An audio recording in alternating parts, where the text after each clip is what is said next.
আগামী যে নির্বাচন, সামনে নির্বাচন আসছে, আমরা ইতিমধ্যেই তার লক্ষণ দেখতে পাচ্ছি যে সেখানে এই আগামী যে পার্লামেন্ট, সেটা পার্লামেন্টে মাইনরিটি প্রতিনিধিত্ব শূন্য থাকবে।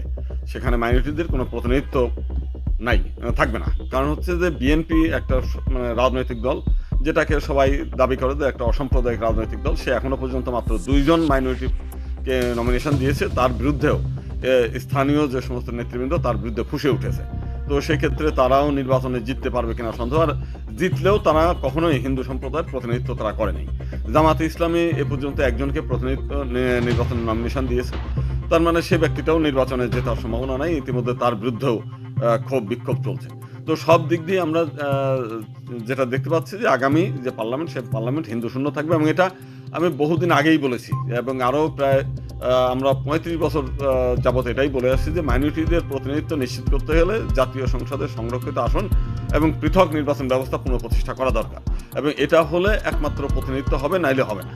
তো এই বিষয়ে বাংলাদেশের জনগণ সবাই একমত হওয়ার পরেও বাংলাদেশের যে সমস্ত ধান্দাবাজ, ফাপড়বাজ, চাটুকার, চামচামি এবং ব্যক্তিগত সুবিধালোভী যে সমস্ত নেতা তৈরি হয়ে আছে, হিন্দু নামের নেতা, তারা হিন্দুদেরকে ভিকটিম তৈরি করে বিভিন্ন রাজনৈতিক দলের কাছে বিক্রি করে সুবিধা নিয়ে নিয়েছে।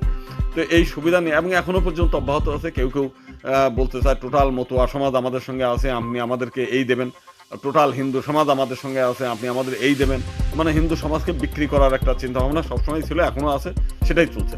তো বিক্রি করে কিছু কিছু ব্যক্তি নিজেদের সুবিধা আদায় করার জন্য এই চেষ্টা চলছে। তা আমরা যে কথাটা বারবারই বলতে চাই যে বিএনপি নিজেদেরকে যতই অসাম্প্রদায়িক বলুক, তারা কিন্তু সংখ্যানুপাতে আমরা প্রায় যদি 8% হিন্দু ধরি সরকারি হিসাবে, যদিও আমরা জানি যে আমাদের হিন্দুর সংখ্যা 15%-এর উপরে।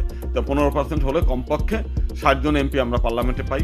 আপনার 3, 15, 45 জন হচ্ছে নিচের কক্ষে, মহিলা থেকে যদি আমরা 7 জন পাই, তাহলে সেখানে আমরা প্রায় 52 জন, এবং উচ্চ কক্ষে 8-10 জন, প্রায় 62টা সিট আমরা পাই সব কিছু মিলে। তো সেখানে আমরা দেখতে পাবো যে আগামীতে আমাদের কোনো মানে পার্লামেন্টে কেউই থাকতেছে না।